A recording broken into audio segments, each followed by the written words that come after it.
Please recite Surah Al-Fatiha.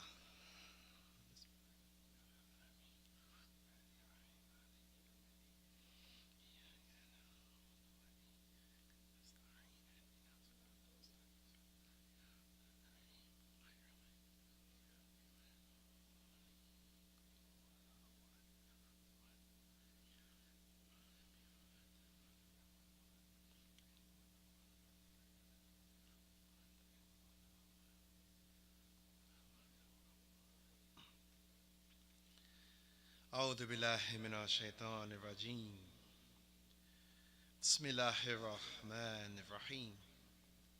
الحمد لله رب العالمين والصلاة والسلام على أشرف المرسلين وكاتب النبيين أحمد أبي قاسمي مصطفى محمد. اللهم صل على ولا طيبين الطاهرين. لا إله إلا الله جليل الجبار. لا إله إلا الله عزيز الغفار. لا إله إلا الله وحده القهار.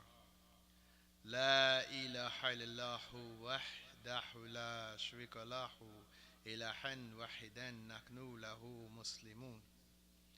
لا إله إلا الله وحده لا شريك له إلها واحدا نحن له مخلصون. لا إله إلا الله وحده لا شريك له إلها واحدا نحن له عابدون. قال الله تعالى في محكم كتاب عزيز. بسم الله الرحمن الرحيم. والعصر إن الإنسان لفي خسر إلا الذين آمنوا وآمنوا الصالحات وتواصوا بالحق وتواصوا بالصبر. صلوات. اللهم صل على. Please, everybody, can I have one more loud salawat? Allahumma salli ala Muhammad. Allahumma salli ala Muhammad wa ali Muhammad. Allahumma salli ala Muhammad wa ali Muhammad. We find ourselves leaving our countries, our cities, our towns, our neighborhoods, even our areas, for something that will benefit not only yourself, but your family members to come. This thing in which we travel so far to get is something once you receive, no one can take from you. And all that you get, it builds upon itself as time go on. Whereas some things decrease, this builds upon itself. We find that this thing that we go and get, every society needs this. There is no society that does not need this. And the society in which you are from, when you go get this certain thing, they consider this an asset for all. This thing in which I'm speaking of is something that we can't live without. We must have. That is knowledge. We have to go and search far and wide for this knowledge. Because we know that once we receive this knowledge, it benefits ourselves and also our family members. As I said before, this is something that only builds upon itself. It never decreases, it only increases. And every society takes pride in those who have knowledge. You never hear any society talk about how proud we are of our ignorant people. They're always proud of the one who has knowledge. We see that this knowledge is beneficial from every aspect of our life. From the beginning to the middle to the end of our life, we must have knowledge when it comes down to everything. We cannot do nothing in life without it. Just imagine, we are Muslims, we believe, alhamdulillah. If we did not have the knowledge, how would we know how to pray? We would do the prayer any type of way. If we did not know how to fast, we would fast any other type of way. We would say, okay, fasting, we would just do a fast, we would just abstain for water, but we'll eat, right? Oh, or maybe we have abstained for food, but we'll drink water, as some say. But through knowledge, it shows us the correct way of doing things. We learned that our Rasulullah sallallahu alaihi wasallam said that we must seek knowledge from the cradle to the grave. This is a never-ending search. It's almost like those people that look for a treasure all their life. They look for this treasure. They do not stop looking or searching for this treasure until they receive the treasure. But to us, the treasure is knowledge. This is the best treasure ever. You cannot have no other treasure greater than this. Because when you have the treasure of money, you have to watch that money, but the knowledge helps protect you. Right? Very wealthy people, they be up all night worrying about their money. But if you have the knowledge, you don't worry about it. You say, I made the money once, I'll make it again. You can't take that from you. So we must constantly search for this knowledge and go far and wide and wherever it may take and go to the people who have the knowledge and sit on their feet and ask the help to give it to us. I remember a story. They used to say that Ibn Abbas, he used to sit at the steps of his teacher when he was asleep to wait for him to wake up to get the knowledge. We would probably say, oh, teacher, he's asleep. I'll wait till he come back. I'll wait till he wake up, I'll come back. Because he realized when you seek the knowledge, today's student is tomorrow's teacher. They understand that the questions in which you ask today, later, people will be asking you the question. There's always a chain of progress. It's never a chain of decrease when you go and you search for knowledge. Right? This is how it goes. It's always like this. You build upon your knowledge as you go, and you get better understanding as you go. This will help people understand better. You don't read something and then say, well, I don't understand it. Then you keep on reading and say, I don't understand it. Then I keep on reading, I don't understand. Yeah, it happens. But then you go off and you get more information on this subject, and then you come back to this subject and say, wow, subhanAllah, I understand. This reminds me of me myself when I was younger. I went to read a book on belief from Shaykh Saed. I read this book. I'm like, man, what is Shaykh Saed talking about? I can't understand this. So what I did was I went back and got an easier book on belief. A simpler book for my capability at the time. I read the book. I understood the book. I said, subhanAllah, now let me go back and read this other book as time went on. And as I went back and read this other book, the book Shaykh Saed, I was able to understand it. But I had to start from A to B to C. My problem last time, I jumped to D instead when I should have went to A. So when we go for this knowledge, we know that we must go as far as China, as they said. Why do we say it? As far as China to get the knowledge? Is it saying that the Chinese people have more knowledge than us? Maybe. But if they don't do so have it, we must go and get it from them and bring it back to our people and teach them this knowledge. Because we should feel that that knowledge is more worthy to be with us than anyone else. Think about it. But it also shows us that when we look at it, say the walls of China, these people, not all of them are believers. Some of them might be atheists, but they have the knowledge in which can help our people. So we have to get this knowledge. So if we could get the good, true knowledge for people that will be beneficial, we have to go and get it. And we must travel wide to go get it. As some of us see, we come to America to learn, and then what we do, we go back to our home. And this knowledge that we went far to get, we take it back to our home, and then we're able to what? Take care of our families. help our families with this knowledge.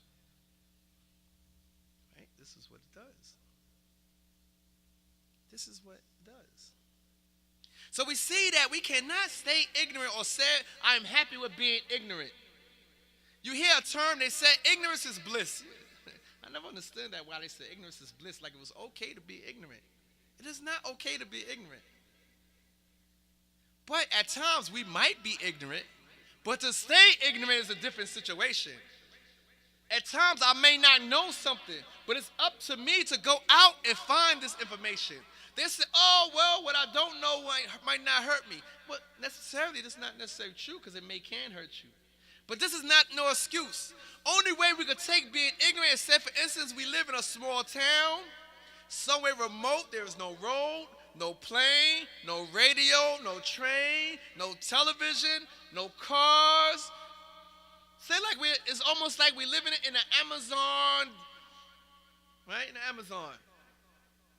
No access to nothing. No outside world.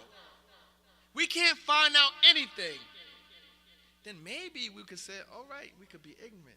But these days and times when we have internet, we have computers, whether at our house or in our hands, the cell phones, we have planes, trains, automobiles, we have scholars that come.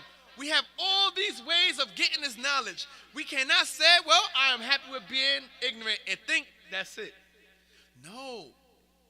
For us to be able to, for us that we have access to this knowledge, we have to seek it.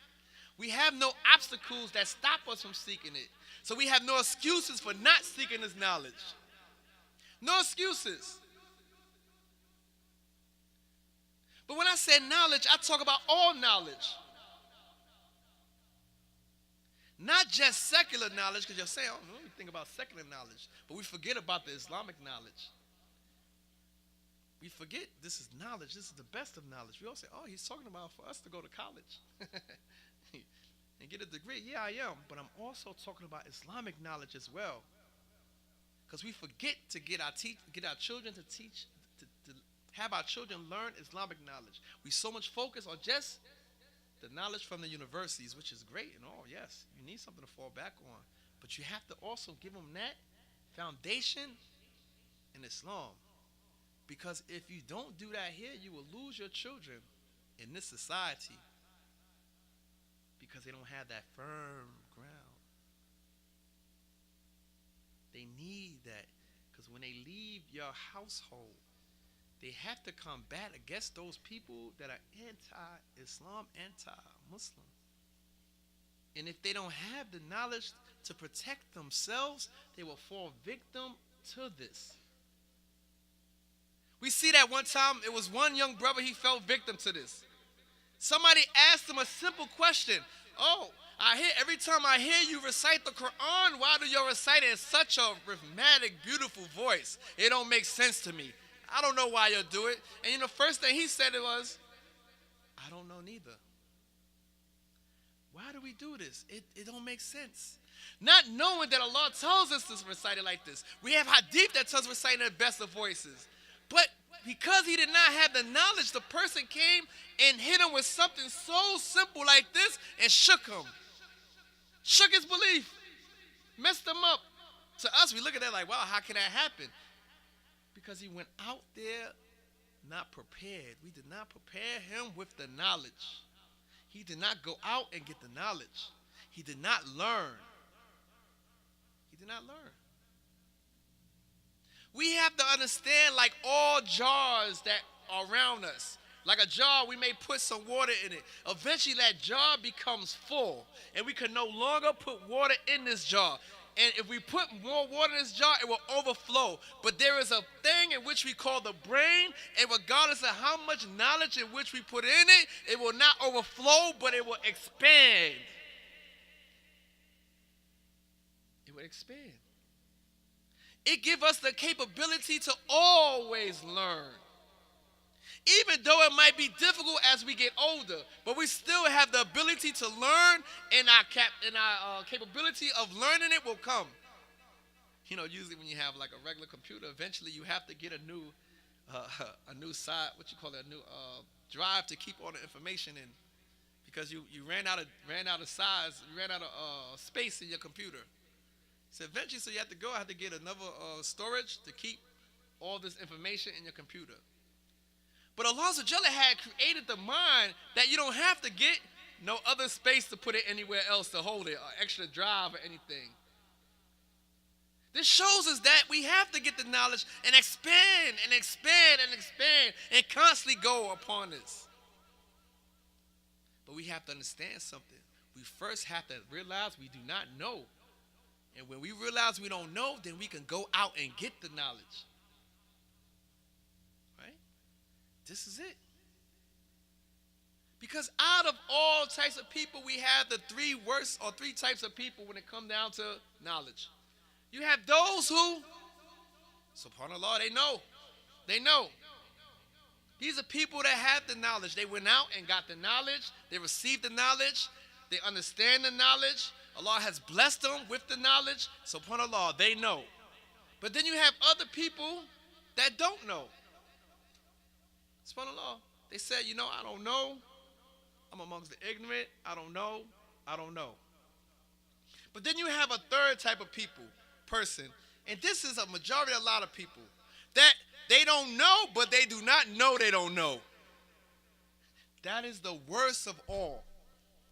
Because this person does not know, but don't know he knows. And what happened is, a lot of times this person misleads people because he think he knows, but he really does not know. I see this example one time. This person, he was telling me something, right?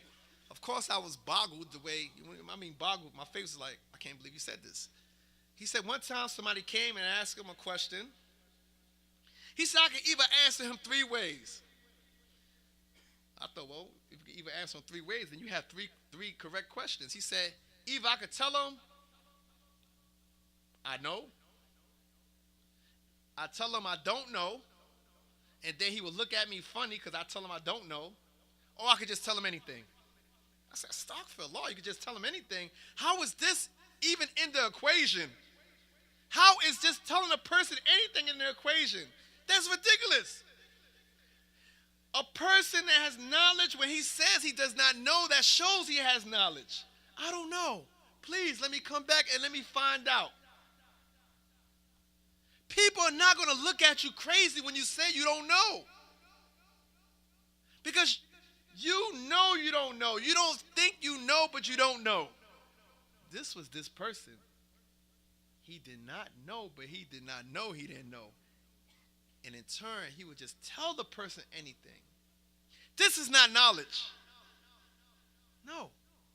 This cannot be knowledge. It's crazy, right? Imagine that. He's not thinking that the wrong answer, which you give the person on purpose, that you get the sin for misleading people, and this sin increases and increases and increases as it goes on.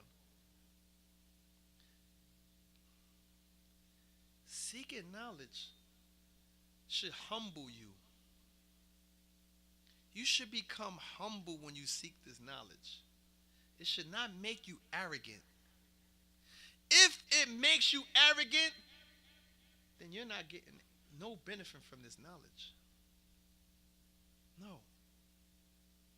Not at all.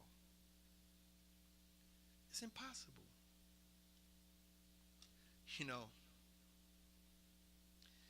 Finding a book of Shaykh Saed when he talks about the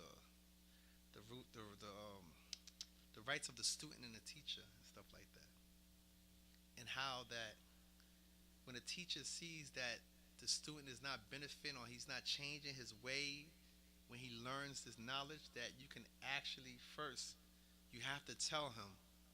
Then if he constantly keep on acting this way, that you can reject teaching him. Because this knowledge is supposed to change you. It's supposed to help you. It's supposed to help you. It's not supposed to make you an arrogant, mean, nasty, whoever it may be person. No. Because we see that the Prophet of Allah, sallallahu alayhi wa sallam, he said, Allahumma salli ala Muhammad wa ali Muhammad. Just making sure you're awake. Thank you. He said there is 2 types of people that break my back. He said the first one is the knowledgeable one that has no piety. Right? The knowledgeable one that has no piety, no taqwa. He's a bad person. Even though he may have the knowledge in front of the people, he's really bad. No piety. We don't like these type of people, right? We don't like these type of people. No. He said the second type of person is the religious person that has no knowledge. When we look at that person there, this is the one in which we all may look up to because he or she is extremely religious. And because they're this way, we feel that they have the knowledge. And we may see them do certain things and we may emulate these people. But in actuality, we emulate in something that's not correct. Because they don't have the knowledge to be followed. This is from what this hadith says, not from what I said. So even if you have knowledge, you have to purify yourself and make yourself a better person. And try to work on your character. And if you are a religious person, you must seek that knowledge. You must know why you do certain things. Because the worst thing is to do something without knowing why you do it. You just do it because, as I said previously in other things. You have to know why you do these things. If not, you don't get the real full benefit of doing it. No. Not at all. Not at all. Because if you think so, you can't. Everything in which we do has to entail the knowledge of why we do it. But we first has to go out and get this knowledge. I want to tell something real fast to the shabab, the young. We see that a lot of time we feel ashamed to ask questions, right? Because we feel that we may be ridiculed for asking the questions. But if we do not ask the questions, then we will not get the answers. We will go through life not having the knowledge of why we do things or why we cannot do things. We should understand as we're young, they said that when you are young, it's like carving in stone when you get knowledge. It stays there. That knowledge in which you get while you're young, it stays with you. Because it's like it is engraved in stone. You see when something that is engraved in stone, how is it, right? It's there. It's permanent. So you should take this time now while you are young and get this knowledge of Allah and His Rasulullah and Ahlul Bayt. But when you get older, it is like writing your name in water. We wrote our name in water before, right? I write my name. My name is Saeed. I wrote S-A. Hey, the S is not there. E. Hey, that's going. Everything disappears as I write. It's harder for us to keep it, but we still can keep it. But this is a good example. Because the key to the treasure is questions to ask. And this is the only way you could be able to learn and get that knowledge if you ask. Once you find out about the knowledge and you learn, then things should look different to you. Right? Things should be different. Once the knowledge comes to you, you should have a different outlook on things. When we look at outlooks on things, once knowledge has came upon us, we start to think about certain incidents and certain people who in their life came to know of something and the whole situation changed. Once they known about this, once the knowledge has came to them, we look at Qasim. We know that Qasim was the son of Imam Hassan alayhi salam, and that he was born 3 years before the martyrdom of the Imam. So as we fast forward the life of Qasim, because Qasim was a youth just like some of us in here today, of 13 years old. One day when it was on in Karbala, the night before Ashura, they said Qasim was in the tent and he was talking to his mother, Fahwa. And he said, tomorrow I'm going to be with my Uncle Abbas and Ali Akbar and all of them, and we're going to fight for Imam Hussein, fight for my uncle. And if I so die, please do not mourn me. Right? He wanted to go out and fight and die for this Islam. They said as he was saying this, the Imam had walked by and he heard this. The next day when it was time to fight and people were fighting, he walked up to his uncle to ask for him to go and fight. And his uncle refused him multiple times, saying you're too young to fight. Then he went back sad towards his mother. Then his mother remembered something. It was a time before Imam Hassan alayhi salam passed away. He gave Fawa a letter. He said that when Qasim becomes distressed over a certain situation, please give him this note. Give him this note. As Qasim opened this note, it was from his father, Imam Hassan alayhi salam.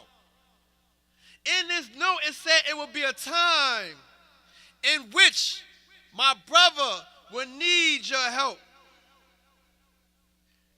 And that I would need you to go and fight for my brother and represent me there. You see how the knowledge he received right now? Now see how everything changed once he got this knowledge. They said he took this letter towards his uncle Imam Hussein alayhi salam and he showed it to him. And the Imam, he read this letter. Once the Imam read this letter, he could not deny him to go out and fight and represent his father. So they said that once he did this and he allowed him to fight, he gave him the imama of his father and wrapped him and helped him upon the horse.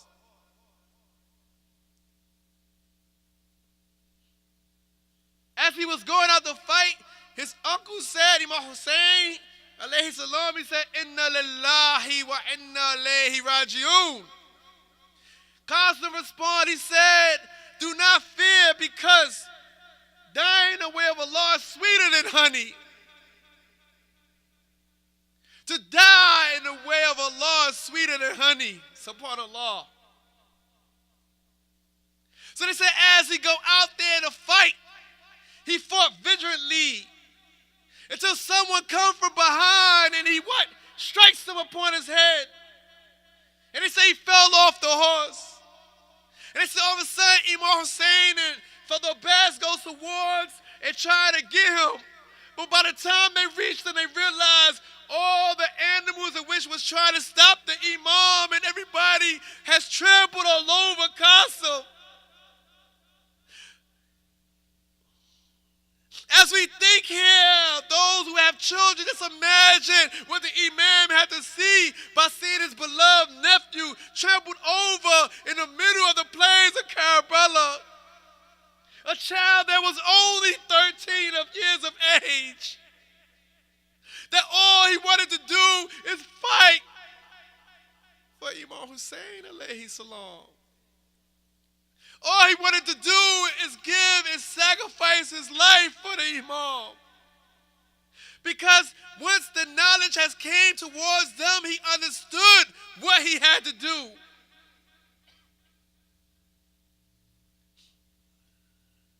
And as we sit here, we think about Qasim and the sacrifice in which he had made.